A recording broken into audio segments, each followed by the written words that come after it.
everyone, and welcome back to my channel. My name is Mary, and today I'm going to show you some watercolors that were sent to me by a watercolor paint maker in Sweden, Källén, and she was kind enough to send these to me. I'm very excited to try them out. They looked like beautiful paint. I peeked into the package, but I wanted to open it on camera because it was so cute and so nicely put together. So here are a couple cards here that came with the package. You can see her tags down here if you wanted to contact her. Yeah, these beautiful little house illustrations. This card here says that the paints are made with honey, so they might be a bit more sticky than usual. I live in a very dry climate, so I don't think they're going to be too sticky when I take them out of the package here.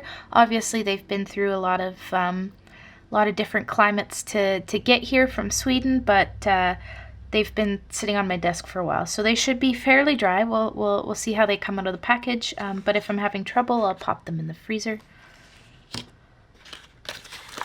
Also inside here, I saw this and was really excited, is little washi tapes with the same house illustrations on them, which is so cute, and I can't wait to use this in my sketchbooks and my bullet journal.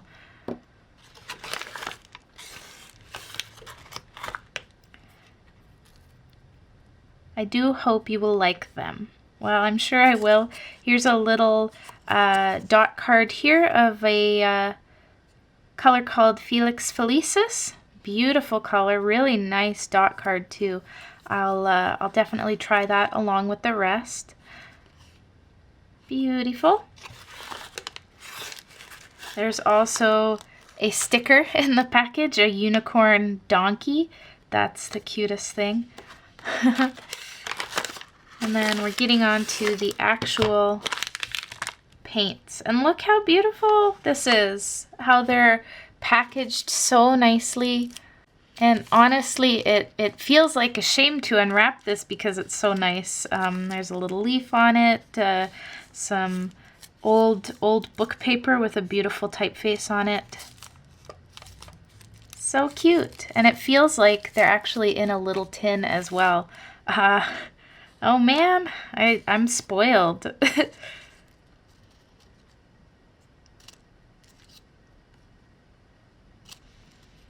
Beautiful, the way that this is even folded so nicely like that. Wow. A wonderful sticker here. You can see it's a metallic sticker. I think it's black with silver particles in it. That's really nice.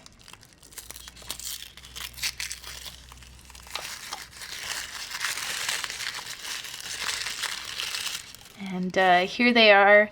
Beautiful little tin. And these are the colors that I decided I wanted to try out. So there's Gunnel, Gustav, Anton, Stig, Alma, and Alma, it looks like. So some of them are metallics, and Julia mentioned that was her specialty. Was the metallic colors, so I definitely wanted to try some of them. But I know personally that I use more of the flat-based colors, but all of these have a little bit of glitter in them, and they look absolutely beautiful. She's also included some magnets for the bottom, so I think I'm going to keep them in this tin, and I'll apply the magnets so that they don't shift around as much. That's really nice of her to include the magnets. So I'll unwrap these and get them in here, and then we'll try them out, and that'll be so much fun.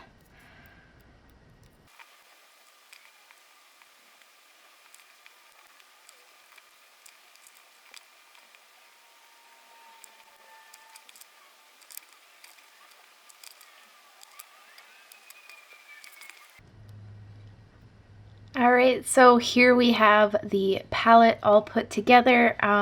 It's so pretty. It's so pretty. This will be a good mixing tray with the silver there, and these are the colors. So again, I'll swatch them and I'll write down the names of the colors as they correspond to her shop. So if you really like them, then you can pick them up there. These are so pretty, so pretty. They'd be beautiful both for making paintings, but also for card making and scrapbooking. I know my mother, she makes cards all the time, and there's some really interesting techniques that you can do with watercolors in terms of making stationery like that. So I feel like these metallic colors would be really beautiful for that. They would add something really nice to handmade birthday cards, holiday cards, thank you cards, stuff like that. So yeah, I will swatch them and see how they paint.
Colors are still wet here, and my apologies for the rather oblique lighting. Okay, that's a bit better, don't you think? So we have Anton, Gunnel, and Emma, and then Gustav, Stig, and Anna. These are so nice. They're so nice. I love Anna in particular. It's a beautiful color. I'm definitely gonna do some floral paintings with this. That'll be my demo with all this nice white space over here. And the glitters aren't really showing up as well as I wish they were. Let's see if I can get them down. I'm gonna play with the exposure a bit and the lighting and see how glittery we can get them to show up. Ooh, we're getting some. You can see how it's interfering with the shutter speed of the camera, the frame rate of the camera, and the light there. But you can see the glitter. Ooh, right as I tip it towards the light there. Once they're fully dry, some of them are still kind of wet. I think it'll be more apparent. With the magic of television, we will skip forward to that moment. I'm too impatient. I just want to show them to you. All right, so now that the paints are dry, I've also gone and made a cup of tea and also swatched the Felix Felicis from the little business card swatch that I got here. Now that they're dry, you can see how shiny they are, and you can see the shift to gold that the Anton paint has, and how the Gunnel and the Alma are a little more silvery. And even the Felix Felicis here is a little more of a cool gold compared to Anton. Anton is definitely more brassy or bronze.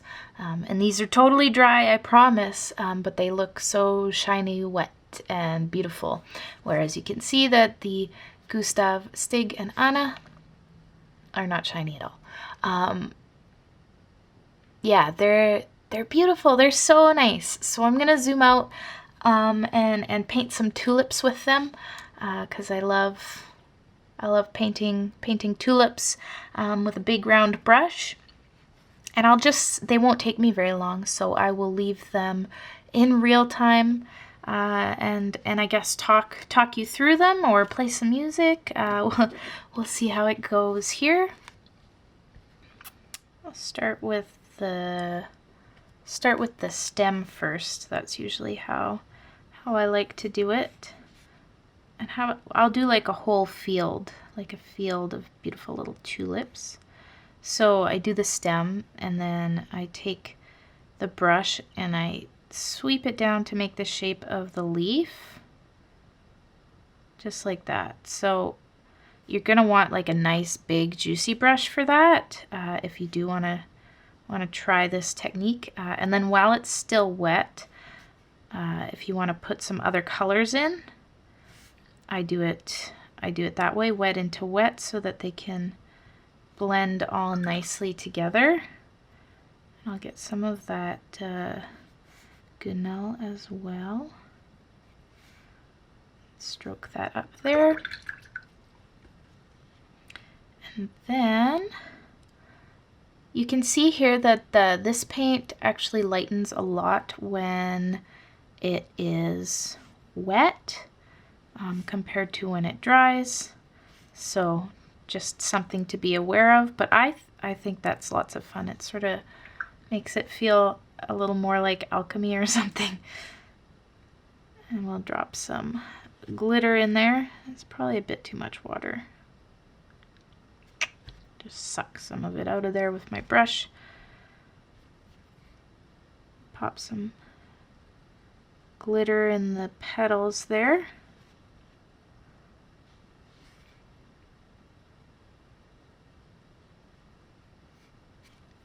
All right, we'll see how that dries.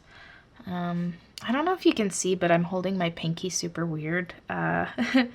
Actually, I went to the doctor, and the doctor said, oh, yeah, you have epicondylitis, which is also known as golf elbow or tennis elbow. I don't play golf or tennis, and this isn't even my dominant hand. Even the doctor, she was like, oh, that's weird. But I think I got it from knitting, and then I just, exacerbated it by doing some shoulder presses at the gym. I was like, I'm gonna get strong, and then the next day I was like, aw. So like it's numb from here to here, and then over here. So I'm wearing this brace. You can see I kind of like moved it up. Anyway, the brace feels awesome. It feels really good. That's my update. That's my update to you.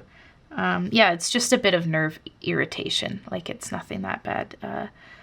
I went to the chiropractor before for some nerve irritation. I had sort of bad alignment in my neck, and it was pinching some nerves. That was back in art school, so of course I was like slavishly painting at all hours of the night. Although that's not true. Don't pull all-nighters. They're bad for you. I never did a full all-nighter. I only ever really stayed up till 3 or 4, and I hated it. Yeah, don't do all-nighters. They're bad. But yeah, I went to the chiropractor for a while.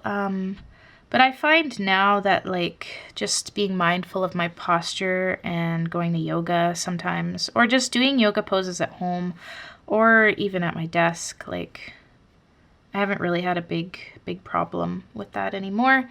And I was glad to find out that this numbness in my pinky wasn't, like, to do with my neck, because that stuff freaks me out. That's freaky. So again, I'll tell you what I'm doing here. go swoosh for one leaf, and I'll do one in this color, and you go swoosh for the other one. And I'll darken up the tip there so that it actually shows up. And then I'll do the stem.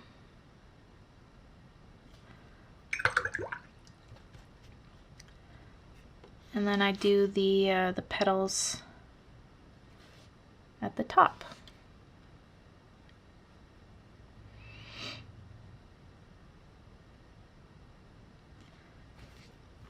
Like so. I think these would be really good for like birthday cards. I might do that myself. Yeah, like birthday cards. How many times can I say birthday cards in one YouTube video? Like handmade bookmarks, wouldn't that be pretty? Like the way they shimmer and stuff. Like, so the thing with glitter, of course, is these paints are never really going to be applicable to reproduction work. Same goes with fluorescent paints and metallics and stuff like that. You can't reprint them unless you're splurging for a Pantone spot color. Pantone does fluorescents and metallics, but that's like big, huge production run stuff. Like, you know, you're talking runs in the thousands of dollars, which sometimes I do at work. I'd love to look into doing foils or PMS, you know, metallics and stuff, but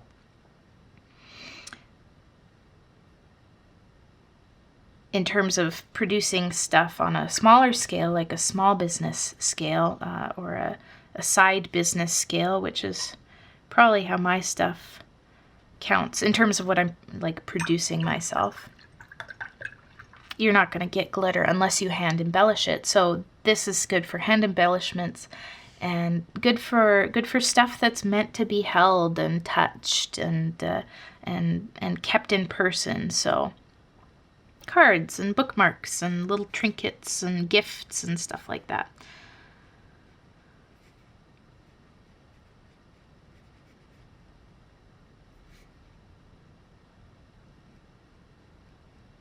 This one I did a little sketchier. You can see that there. And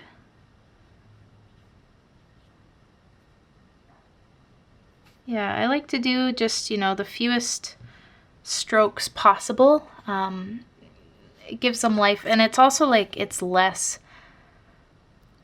pressure that way, I guess, because you haven't spent a million years drawing one flower. Obviously, if that's your jam, be my guest. But in terms of just, making time and sitting down and painting, because you can't always have like a really awesome idea for something imaginative and creative to paint. I've been struggling a fair bit with being happy with my creative output for myself.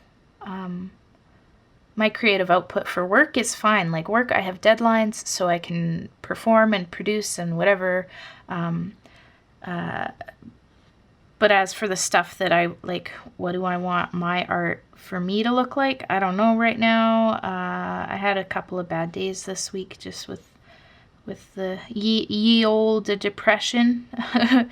Then, been kind of stressed for no particular reason. I think just because everybody at work is like kind of stressed in general. Just a weird time of year. I don't know. Anyway, so I like doing this so that it feels like, oh yes, I have still done stuff. And eventually I'll find a way that this sort of really nice, simple painting technique fits into my my freelance work and my portfolio, which is more personal, and into like my imaginative work and character work and stuff, because that's what I really like. Like if I, when I went to art school, I wanted to be a character designer for film. That's what I wanted to do, and of course that's very difficult to get into unless you're doing 3D. And even then, you know, it's probably still difficult to get into. So anyway, my path diverged a little bit. I'm very happy working in science illustration and science design, and all the bits that go with that, but I still really love character work. Like my guilty pleasure is a really nice portrait of an elf, right? And I think a lot of you on YouTube are similar. I've seen all you nature and surrealist and symbolist artists out there. I've seen you drawing elves. I've seen you drawing your elves. Everybody's got an elf OC. But yeah, you know, eventually this hopefully will bleed into that body of work that I have. But if it doesn't, it's still fun as heck. So I hope you guys enjoyed this video. I hope you enjoyed seeing these beautiful colors that Yulia sent to me. I will leave links to her Etsy store below, and you should definitely go check it out, especially like if you're looking for a gift for somebody who likes art. Like, I've never seen metallics that are this beautiful. I've tried metallics from a few other companies, and honestly, like, these glitters, these shinies, they're so good. Like, I think these are prettier and they re-wet better than even the Primatech golds, okay? Better than the Primatech golds. So if somebody, you know, needs a gift, if you need a gift, if you need to treat yourself, go check her out on Etsy. It's super kind of her to send these to me, and I'm gonna continue to have lots and lots of fun with them. Thank you for watching. Please like this video, subscribe if you haven't already, and I'll see you in the next one. Bye!